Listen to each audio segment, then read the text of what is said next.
Welcome to Pindar Poetry. We hope you learned something new. You begin by signing into the Shopify admin as the account owner. This grants the permissions required to cancel. Once logged in, check billing to confirm no unpaid invoices and review active apps or staff accounts that depend on the subscription. Make a backup of critical store data, export products, customers, orders, and theme files, because cancellation can remove access.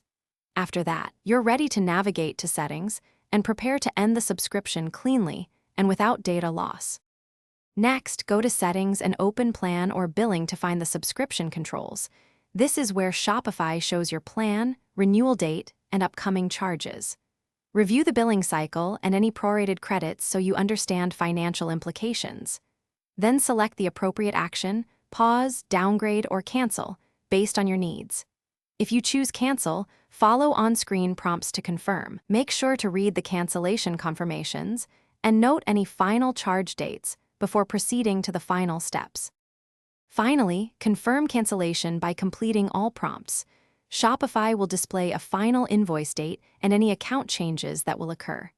Make sure to transfer any custom domains or revoke third-party app charges so you're not billed after cancellation. Once confirmed, log out and verify you no longer have access. If you encounter blocks, missing owner access, pending invoices, or domain issues, contact Shopify support with your account email and billing details. They can resolve holds so you can.